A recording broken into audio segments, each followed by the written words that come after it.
Hola chicos, ¿cómo están? Bueno, esta clase se refiere a la unidad, a la tercera unidad del módulo de ecosistemas naturales y agroecosistemas, y voy a desarrollar específicamente el concepto de agroecosistema, a partir de comparar la estrategia agrícola con la estrategia de la naturaleza. Muchos de los aspectos que ustedes vieron en las clases previas con Luciana Alcaraz, referida a la teoría general de ecosistemas, nosotros lo vamos a recuperar aquí para analizar las características de los sistemas agrícolas.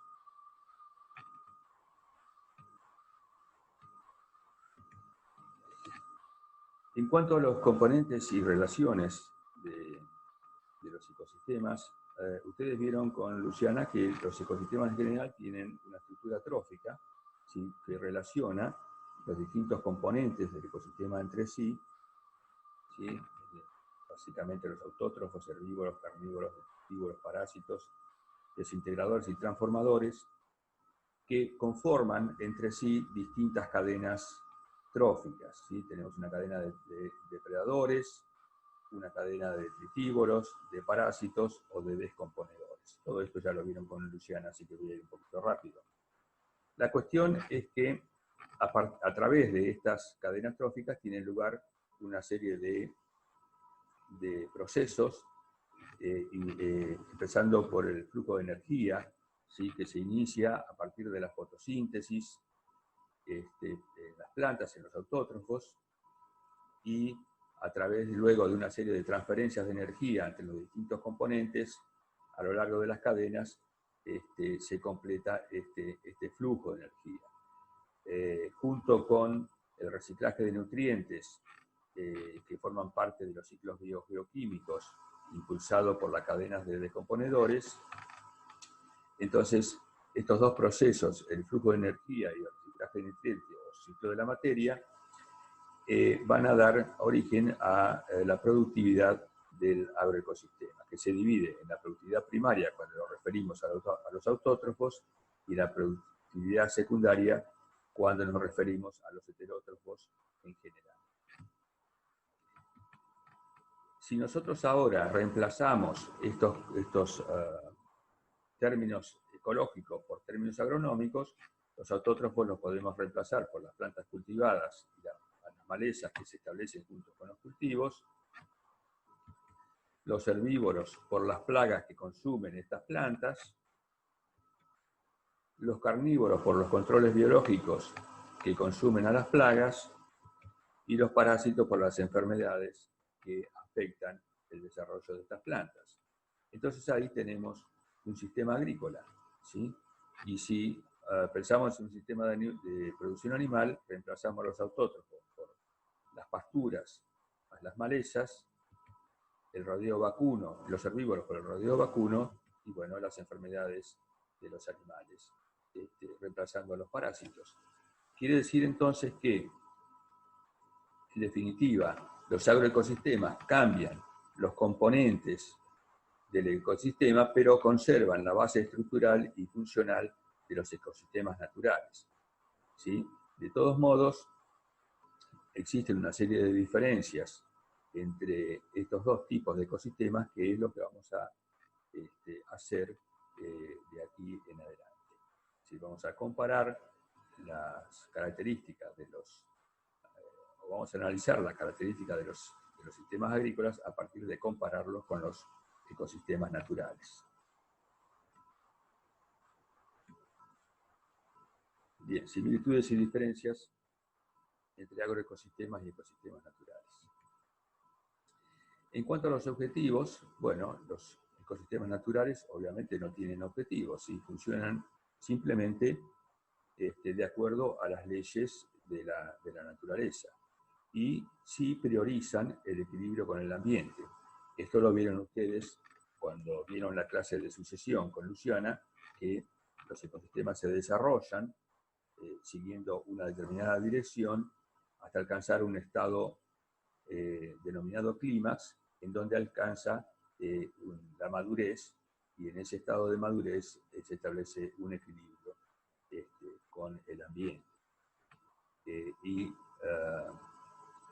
cada vez que un ecosistema natural es de alguna manera disturbado o es alejado de su punto de equilibrio, se va a reiniciar ese proceso de sucesión en busca del equilibrio.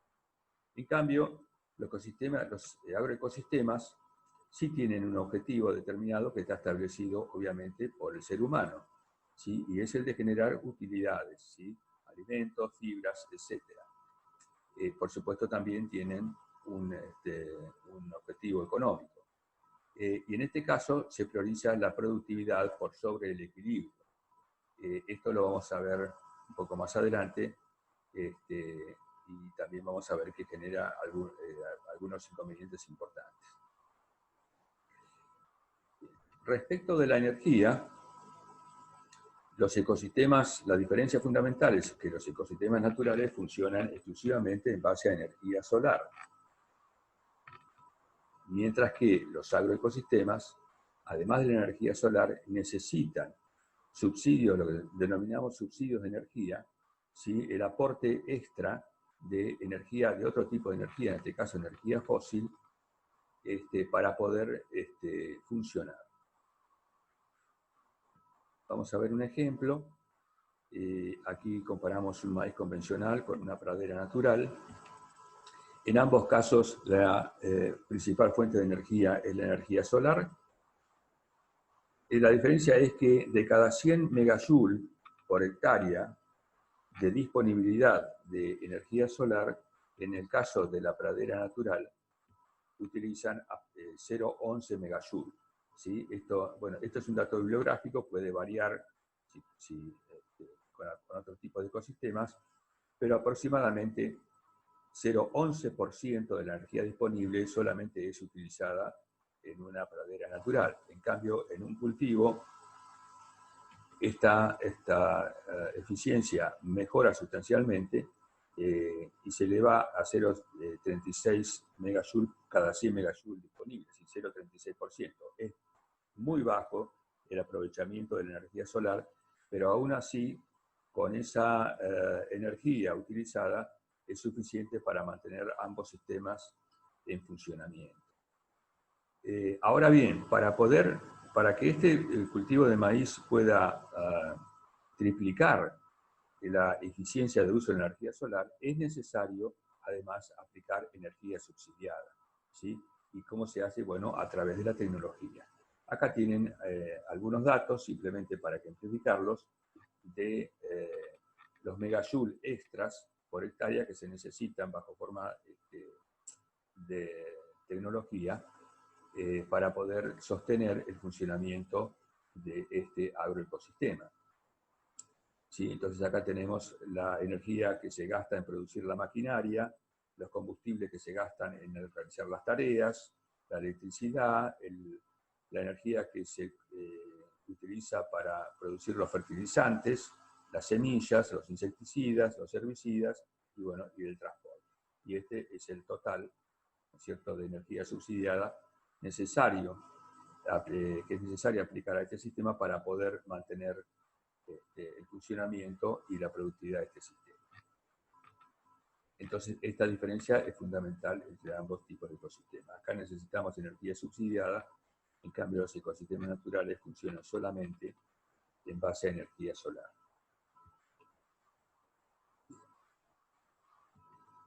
Respecto a la biodiversidad, bueno, los ecosistemas naturales tienden a mantener la máxima biodiversidad compatible con las condiciones ambientales de cada lugar. Es decir,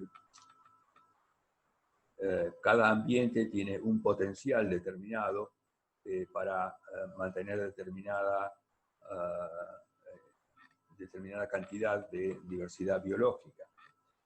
En este caso les puse un ejemplo de un pastizal natural de la región por ser el ecosistema que predomina en la región pampeana. Los agroecosistemas tienen una estrategia, o por lo menos bajo el modelo que ha prevalecido en los últimos 60 años aproximadamente a partir del surgimiento de la Revolución Verde, tienden a siguen un camino inverso a los ecosistemas naturales, ya que tienden a la uniformidad genética y a la simplificación de la estructura trófica como ideal agronómico. Esto también vamos a ver que tiene algunos inconvenientes. ¿Qué se gana con la simplificación y la uniformidad? Es decir, ¿por qué el hombre ha seguido esta estrategia? Bueno, en primer lugar, lo que se gana es que se permite la simplificación del sistema, es decir, significa tratar de mantener solamente una sola especie, que es la especie de interés agronómico, ¿sí? En este caso un cultivo. Eso permite canalizar el flujo de energía y la absorción de agua y nutrientes hacia las especies de interés económico. Para eso tenemos que eliminar el resto de los componentes que normalmente interactúan en un sistema. Entonces utilizamos herbicidas para eliminar las malezas que compiten con los cultivos y utilizamos insecticidas para eliminar las plagas y los parásitos.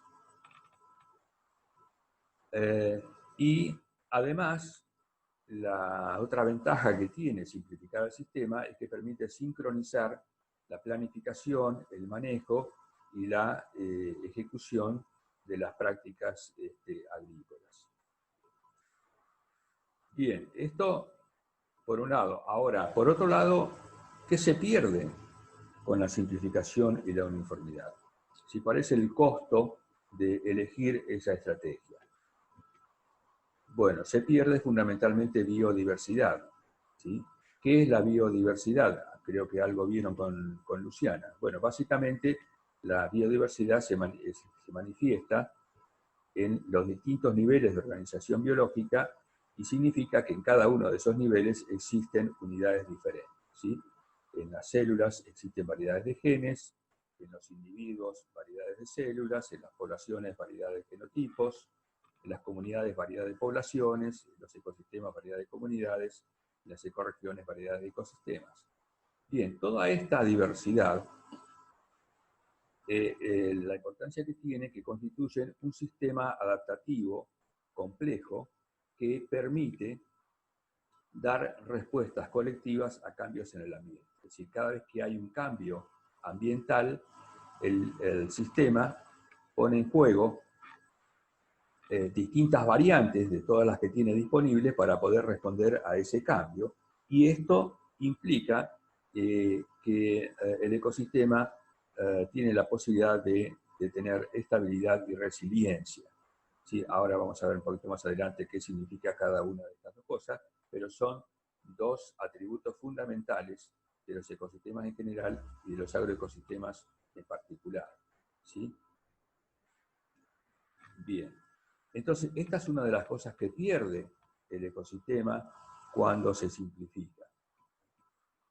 Y la otra cuestión que pierde son servicios ecosistémicos, que esto el concepto de servicios ecosistémicos lo van a ver en las próximas clases, más desarrollados. Simplemente aquí, a modo de ejemplo, les comento, bueno, que son contribuciones directas o indirectas que los ecosistemas hacen al bienestar humano. Estos servicios ecosistémicos se categorizan en distintos tipos, que pueden ser de abastecimiento, de regulación, culturales o de soporte. Todo esto lo van a ver más adelante con mayor detalle. Pero básicamente, bueno, el abastecimiento es el de abastecer de alimentos y fibras a la sociedad. El de regulación es, también son muy importantes porque permiten regular los ciclos naturales, como por ejemplo el ciclo del agua. Bueno, culturales porque, bueno, brindan la posibilidad de hacer turismo, etcétera, o de contemplación, y de soporte porque permiten sostener el resto. Es decir, un servicio ecosistémico de soporte es precisamente el flujo de energía.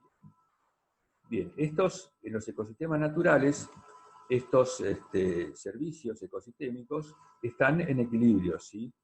En cambio, cuando uno reemplaza un ecosistema natural por un agroecosistema bajo la concepción de la Revolución Verde, se produce un desbalance porque todo el sistema está diseñado para aumentar, ¿sí?, sustancialmente los servicios de abastecimiento, ¿sí? Y en ese camino se disminuye la importancia relativa del resto de los servicios. Y esto es un problema que lo vamos a analizar oportunamente. Entonces, las pérdidas de la simplificación o los problemas de la simplificación de los agroecosistemas tienen que ver con la pérdida de biodiversidad y de servicios ecosistémicos fundamentalmente. Bien, respecto a las fuerzas de selección que actúan en cada uno de estos tipos de ecosistemas, en los ecosistemas naturales tiene lugar la selección natural que está de alguna manera condicionada por las condiciones ambientales. Es decir, es el ambiente que determina cuáles son las características de los individuos que tienen que ser o que son seleccionadas a favor, en el sentido de que tienen mayor valor adaptativo. Entonces, este proceso de selección natural, también lo van a ver más adelante con mayor detalle, lo que hace es cambiar la estructura genética de las poblaciones y permitiendo con esos cambios la adaptación de los organismos al ambiente. En cambio, este proceso se denomina proceso evolutivo, es el proceso de la evolución, que ustedes seguramente ya han visto algo previamente en algunos cursos de la carrera o bien en el secundario. En los agroecosistemas, en cambio, son las condiciones socioeconómicas los que determinan si las características, digamos, de los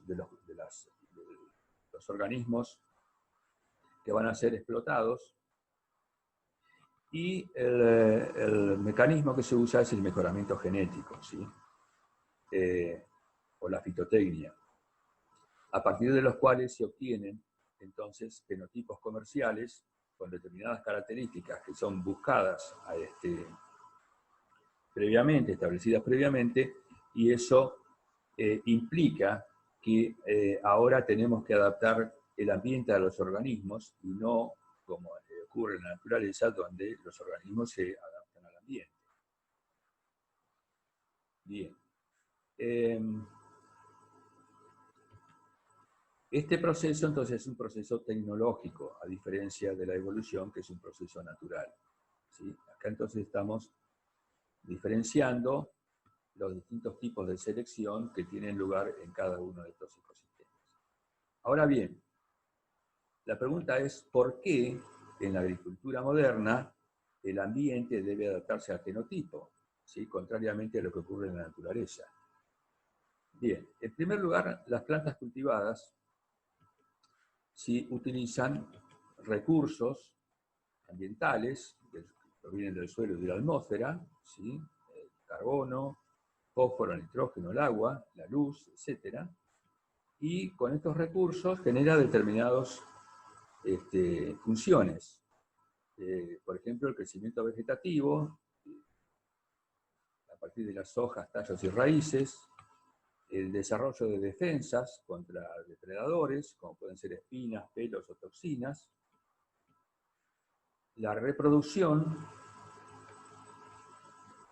y a partir de estas funciones, entonces, se generan determinadas características de estas plantas cultivadas, como por ejemplo la capacidad de competir con las malezas, según el crecimiento vegetativo que tengan, la capacidad de defenderse contra plagas y parásitos según las inversiones de recursos que hagan en el desarrollo de defensas, y el rendimiento, en este caso en granos, a partir de la asignación de recursos a la función reproducción. Esto está determinado genéticamente, ¿sí? Lo que hace la genética, de alguna manera, es mover estas fichas y bajo el modelo de Revolución Verde, el mejoramiento genético ha estado fundamentalmente dirigido a potenciar esta función, ¿sí? A potenciar esta función. Ahora, en este camino de potenciar el rendimiento o de aumentar el potencial de rendimiento, se ha perdido capacidad de competir con las malezas y se ha perdido capacidad de defenderse contra plagas y parásitos, ¿sí? Porque los recursos siempre son limitados y entonces si yo utilizo más recursos para esta función me quedan menos recursos para el resto. ¿Cómo ha hecho el hombre a partir de la Revolución Verde para compensar, digamos, esta disminución en la capacidad de competir y en la capacidad de defensa? Y también el otro problema es que mayor rendimiento significa mayor utilización de recursos ambientales. Entonces, esto hay que compensarlo. ¿Cómo lo resolvió la Revolución Verde? Fundamentalmente a través de labranza, fertilizante y riego, a través de herbicidas y a través de plaguicidas. Sí, este básicamente es una síntesis del modelo que ha prevalecido, el modelo agrícola, a partir de la mitad del siglo pasado. Bien, otras diferencias establecidas entre ecosistemas naturales y agroecosistemas es la posición o la asimilación a los distintos estados sucesionales. Si consideramos los estados extremos, digamos, de la sucesión, las primeras etapas del ecosistema, donde el ecosistema está en una situación de inmadurez que se genera a partir de los disturbios, y consideramos el final del desarrollo del ecosistema, el estado maduro denominado climas, ustedes ya esto lo vieron con Luciana, vamos a repasar algunas cuestiones, pero en este camino de desarrollo del ecosistema aumenta la complejidad estructural y funcional, aumenta la eficiencia energética, es decir, la cantidad de biomasa que puede ser sostenida por unidad de energía, aumenta la conservación de nutrientes, aumenta la homeostasis interna, es decir, el equilibrio interno, la capacidad de equilibrarse con el ambiente, junto con la estabilidad. Bien, hasta ahí todo bárbaro. Ahora bien, en el sentido contrario, la productividad primaria neta es mayor en los estados inmaduros que en los estados maduros. Y ustedes saben que a medida que se desarrolla el ecosistema, tiende a una producción primaria cero, es decir, donde la fotosíntesis bruta y la respiración tienden a equilibrarse y entonces la productividad neta tiende a cero. En cambio, es máxima en los estados inmaduros, donde predominan especies R estrategas, ¿sí? Y para lo cual, y donde es necesario, mejor dicho, subsidiar con energía para poder sostener los sistemas en este estado de inmadurez. Bien, de acuerdo a este cuadro, entonces, podemos ubicar a los ecosistemas naturales en este extremo de la sucesión y a los agroecosistemas en este extremo. Quiere decir que los agroecosistemas tienen todas las características de las etapas iniciales de la sucesión. ¿Y por qué ha sido así? Y bueno, fundamentalmente porque el hombre ha priorizado, como dije previamente, la productividad primaria neta, ¿sí? Y es en estos estados donde la productividad primaria es más alta, y entonces es en estos estados donde pueden generarse saldos de productividad que pueden extraerse del sistema a partir de las cosechas. Ahora bien, al mismo tiempo que nosotros priorizamos la productividad primaria, perdemos todas estas características, y esto es un problema que vamos a tener que resolver, ¿sí? Se pierde complejidad, se pierde eficiencia, se pierde conservación de nutrientes, se pierde homeostasis y estabilidad. Y esto sí es un problema. Otras diferencias tienen que ver con la continuidad espacio-temporal, es decir, la continuidad de los procesos biológicos en el espacio y en el tiempo. En los ecosistemas naturales, en general, todo el tiempo el sistema está activo y cubre toda la superficie y mantiene todos los procesos en funcionamiento. Lo que puede suceder es que haya algunas diferencias en la intensidad de esos procesos según la estación del año, pero en general permanentemente los ecosistemas naturales están activos. En cambio, los agroecosistemas tienen sectores, según las rotaciones, ¿sí?, que están inactivos, es decir, bajo el modelo convencional de los que ha prevalecido, según las rotaciones, parte del espacio que ocupa un sistema productivo, ¿sí?, está sin actividad biológica o con una actividad biológica muy reducida, ¿sí?, en los espacios que denominamos barbechos. Durante muchos años se aconsejó el mantenimiento de barbechos limpios, es decir, barbechos sin actividad biológica.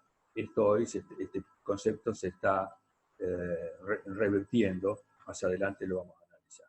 Pero la cuestión entonces es que en los agroecosistemas hay discontinuidades espaciales en la actividad biológica, a diferencia de los ecosistemas naturales. En estos espacios donde tenemos barbechos sin actividad. Lo mismo dentro de los cultivos, durante el desarrollo de los cultivos, también hay parte, hasta que este cultivo cierra los entresurcos y cubre totalmente el suelo, hay un espacios de la superficie que están también inactivos. En el tiempo ocurre también algo parecido. Si comparamos este pastizal natural, donde, bueno, esto es el índice verde, durante el año, si bien hay diferencias, estos son los meses invernales, donde generalmente baja la actividad biológica, la productividad del pastizal, pero en general está activo durante todo el año. Si lo comparamos con un sistema agrícola, esto es una secuencia maíz, trigo, soja de segunda, vemos que hay partes del año donde hay baches muy importantes en la actividad biológica, ¿sí? Bien. Si bien el promedio de índice de verde es muy parecido, pero la distribución, ¿sí?, es muy despareja en el sistema agrícola y está más equilibrada en el tiempo en el pastizal natural. Esta es otra secuencia, en este caso es una secuencia de trigo, soja de segunda, donde también tenemos parte del año con un índice de verde muy alto y partes y baches, digamos, donde prácticamente tiende a cero.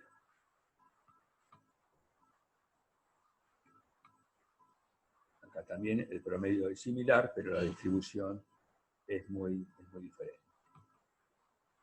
Esta situación aumenta los riesgos de erosión y el lixiviado de nutrientes, porque en estos baches de tiempo donde no hay actividad biológica, ¿sí?, los nutrientes que están disponibles en el suelo están sujetos a la lixiviación, sobre todo en los periodos de lluvia, ¿sí?, y además sujetos también a erosión, tanto hídrica como eólica.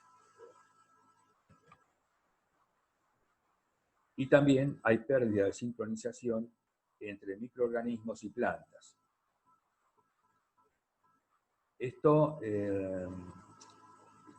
esto que les estoy contando, buena parte de esto está contenido en el material de lectura que yo les he subido al archivo de cátedra, o sea que ustedes pueden complementar este video con la lectura de ese material. Entonces, a partir de esta comparación entre ecosistemas naturales y agroecosistemas, podemos arribar a una síntesis sobre el concepto de agroecosistema, ¿sí? Los agroecosistemas, entonces, están motivados fundamentalmente por la alta productividad primaria neta de las etapas tempranas de la sucesión, en virtud de lo cual se desarrollan en ambientes con alta intensidad y recurrencia de disturbios. Y cada vez que uno quiere implantar un cultivo, hay una serie de disturbios que tienen que ver con la labranza, con la aplicación de plaguicidas, etc. Presentan una baja complejidad estructural asociada a una baja diversidad de especies, una baja complejidad funcional que está generada por la simplificación de la red trófica, y una baja conservación de nutrientes, resultado de presentar ciclos biológicos cortos y rápidos, y ciclos minerales abiertos que están asociados al disturbio de la cosecha. Si cuando uno cosecha, ahora vamos a ver unos datos, digamos, de exportación de nutrientes, pero junto con el grano se exportan una parte importante de los nutrientes que han sido generados a partir del ciclo de la materia y del reciclaje de nutrientes. Funcionan lejos del equilibrio, es decir, en las etapas iniciales de la sucesión, por lo que son entonces asimismo sumamente inestables y requieren de subsidios de energía para poder mantener su funcionamiento. Bien, vamos a ver ahora algunos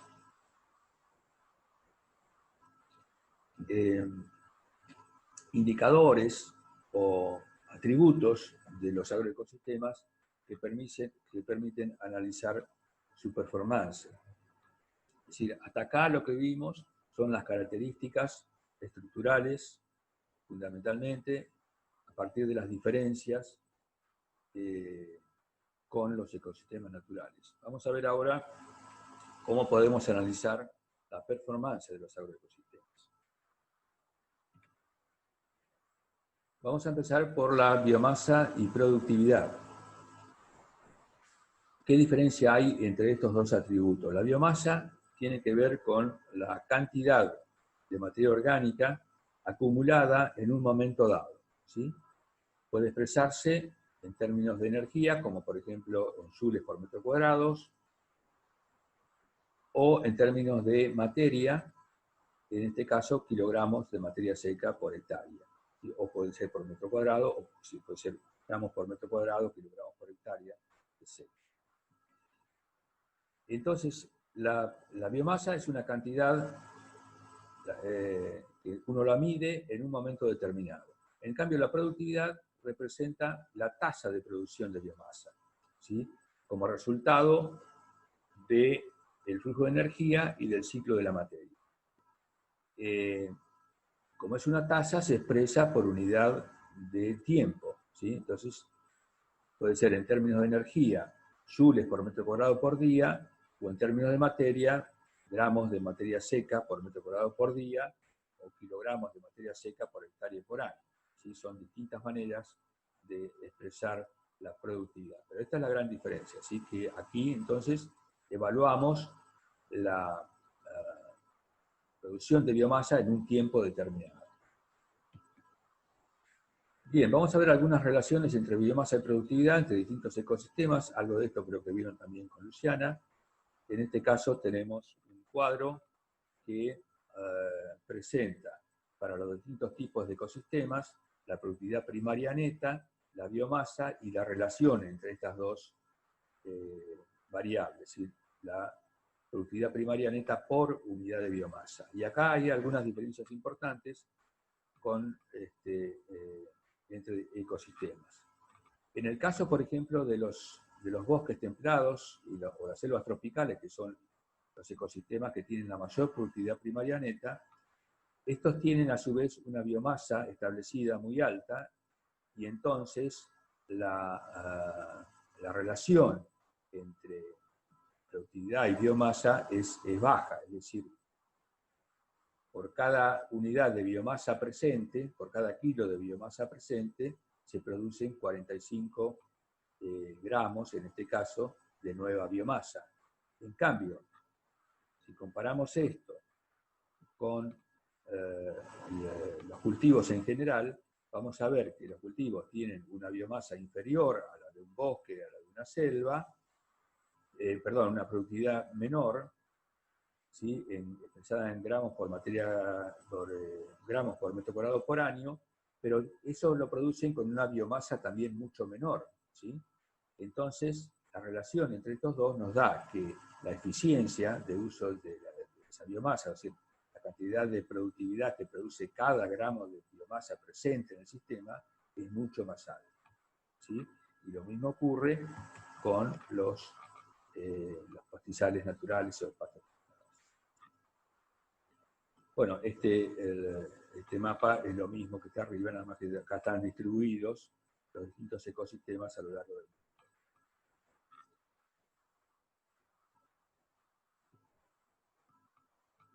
¿Cuáles son los principales factores que limitan la productividad primaria? Bueno, esto también probablemente hayan visto algo ya previamente. A nivel global, los principales factores son las precipitaciones, ¿sí? A medida que en este caso la productividad primaria neta aumenta con el aumento de las precipitaciones a lo largo del mundo, ¿sí? hasta cierta cantidad por encima de la cual luego disminuye por excesos hídricos, ¿sí? La temperatura, para los rangos de temperatura normales del planeta, la productividad aumenta permanentemente a medida que aumenta la temperatura ambiente. Eso a nivel global. Entonces, temperatura y precipitaciones son los que determinan la productividad primaria de los ecosistemas en general y también de los agroecosistemas. A nivel local, los factores que más influyen son la topografía y las características edáficas, el tipo de suelo. La topografía determina las características microambientales y las características edáficas determinan la condición física y química del ambiente edáfico, es decir, el sustrato físico y la disponibilidad de nutrientes fundamentalmente. Bien, otro de los indicadores o de los parámetros que nos permiten evaluar la performance de un agroecosistema es el rendimiento y el índice de cosecha, que están relacionados entre sí. Bueno, esto es, si consideramos en este caso un cultivo de trigo, tenemos la biomasa total del cultivo, ¿sí? Tenemos las estructuras reproductivas, tenemos el grano que se cosecha, que se obtiene después de trillar esas estructuras reproductivas, y ese grano, ¿sí? Producto de la trilla, constituye el rendimiento. ¿Sí? ¿Cómo se establece el índice de cosecha? Bueno, relacionando precisamente el rendimiento con la biomasa total. Es decir, sería la cantidad de materia seca o de biomasa contenida en granos respecto a la biomasa total del cultivo. Eso es lo que nos da el índice de cosecha. Bien. Entonces, el rendimiento sería la cantidad de biomasa acumulada en órganos de cosecha al final del ciclo productivo. Desde el punto de vista agronómico, es una medida puntual, ¿sí? Que considera la cantidad de cierto producto biológico, en este caso grano, pero puede ser carne, leche, hojas, en el caso o frutos, en el caso de cultivos hortícolas, generado por el sistema en un ciclo productivo. Generalmente nos referimos a un año, y en relación a un factor de producción, que puede ser la tierra, el capital invertido, insumos, mano de obra. Y bueno, la forma, digamos, de establecer o de elegir la expresión del rendimiento depende un poco del sistema productivo. En la agricultura extensiva de la región pampeana, el principal factor de producción es la tierra, entonces nosotros expresamos el rendimiento en términos, por ejemplo, de kilogramos por hectárea. Pero si estamos en un invernáculo, probablemente vamos a relacionar el rendimiento con el capital invertido o con algún insumo en particular o con la mano de obra. El índice de cosecha, entonces, es la relación entre la biomasa acumulada en órganos de cosecha y la biomasa total. Algunos datos de índice de cosecha que lo podemos referir al producto cosechado, en este caso granos, ¿sí? O algún nutriente en particular, en este caso nitrógeno o fósforo. ¿Sí? En esta tabla nosotros tenemos 4 cultivos, la biomasa aérea total de estos cultivos, la biomasa en granos y el índice de cosecha para la biomasa, para nitrógeno y para fósforo.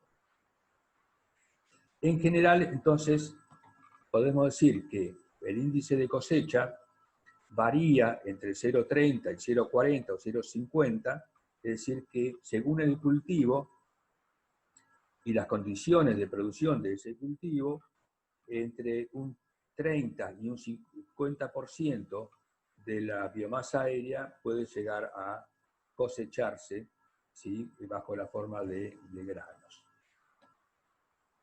Y en el caso de estos dos nutrientes, dos de los más importantes para los sistemas agrícolas, aproximadamente entre un 60 y un 80% del nitrógeno o del fósforo que es utilizado por el cultivo se exporta con el grano. Y estos valores son importantísimos. Esto significa que en cada ciclo productivo, entre el 60 y el 80% de los nutrientes que son consumidos por el cultivo se exportan junto con la cosecha, y eso también genera problemas en el sistema productivo.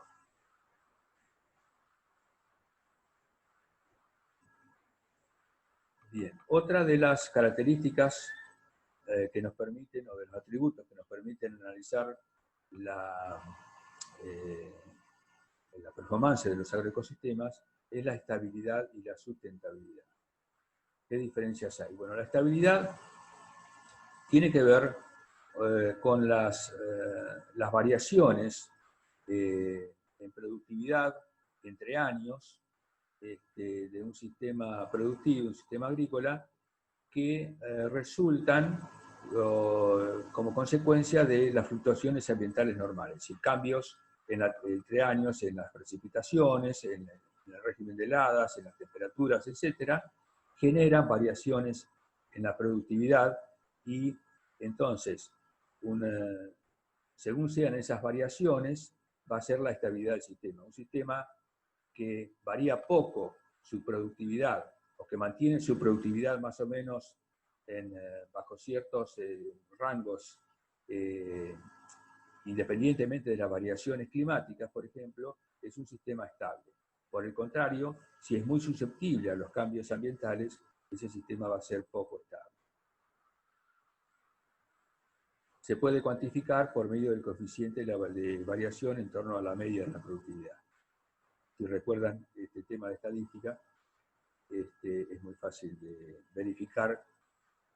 Si uno tiene datos, una serie de datos de varios años, puede calcular el coeficiente de variación de la productividad y entonces saber si un sistema es más o menos estable.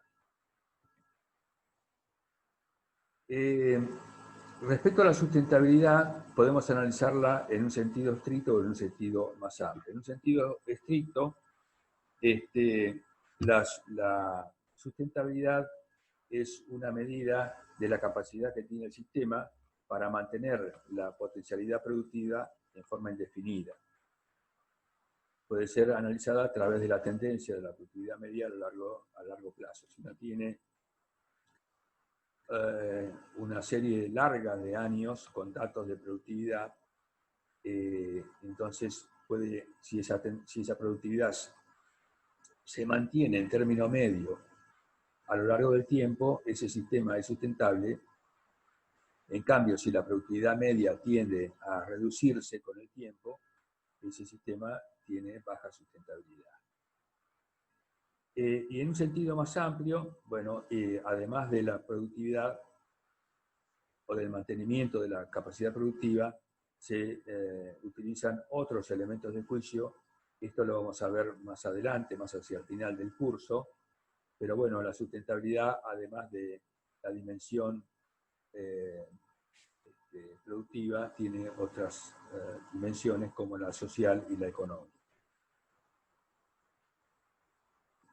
Esto lo vamos a ver más adelante. Bien.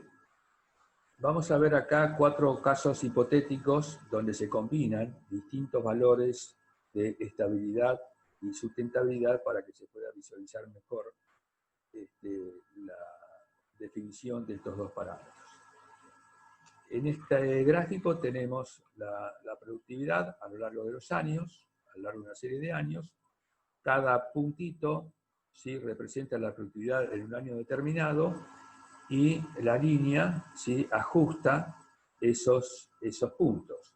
Entonces, en este caso, tenemos baja estabilidad. ¿Por qué? Porque entre años hay una diferencia importante, ¿sí? Varía mucho los niveles de productividad entre los años. Sin embargo, la media, ¿sí?, se mantiene constante, es decir, no baja, y entonces este sistema es sustentable. Tiene baja estabilidad, pero alta sustentabilidad. En este caso, la productividad media se mantiene, por lo tanto tiene alta sustentabilidad, pero además las diferencias entre años es muy escasa. Entonces además de alta sustentabilidad, tiene alta estabilidad, ¿sí? Esta sería una situación ideal. En este caso, las diferencias entre años son bajas, pero la tendencia general de la productividad es a disminuir. Entonces tenemos alta estabilidad y baja sustentabilidad. Y en este último caso, tenemos baja estabilidad, porque las diferencias son muy grandes, y además la tendencia baja, por lo tanto tenemos baja estabilidad y baja sustentabilidad, ¿sí? Esta sería la peor situación de todas. Bien, otra de las características de la performance, o otro parámetro que permite evaluar la performance de los agroecosistemas, es la resiliencia. ¿Qué es la resiliencia? Es la capacidad que tiene el sistema de poder absorber cambios traumáticos y recuperarse, recuperar sus propiedades estructurales y su funcionamiento después de haber sido seriamente afectado por un disturbio, por una perturbación o por un estrés de cierta envergadura, por ejemplo, una inundación o una sequía muy prolongada. La resiliencia tiene límites. Si cada sistema tiene una determinada capacidad de absorber esos cambios, y cuando esos límites son superados, entonces entramos en un punto de no retorno, es decir, el sistema perdió la capacidad de reponerse, y ese punto de no retorno conduce a la degradación del sistema. En el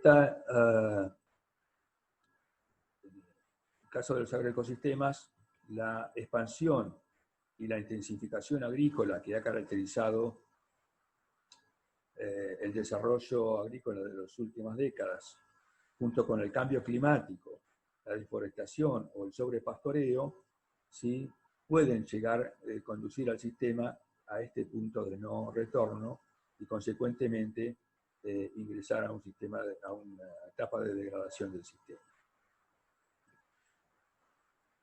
Vamos a ver un ejemplo típico de pérdida de resiliencia, es el que ha sucedido con la estepa patagónica, donde el sobrepastoreo de ganado ovino ha llevado al sistema, ¿sí?, de esta condición, que es una condición de equilibrio con el ambiente, climáxico, ¿sí? Este es un ecosistema maduro de la estepa patagónica, ¿sí?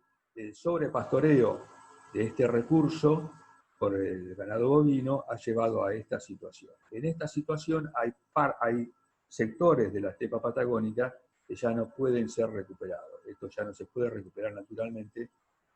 Y bueno, lo que se está haciendo es intentando ensayar especies que pueden ser incorporadas al sistema para ver si se puede de alguna manera revertir un poco esta situación. Bueno, esto es a modo de ejemplo, simplemente. Bueno, creo que esto es todo, entonces. Espero les haya quedado claro. En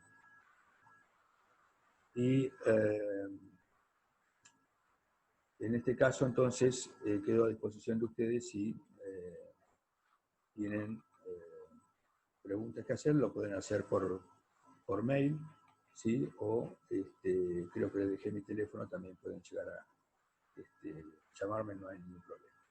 Así que bueno, hasta la próxima, chicos.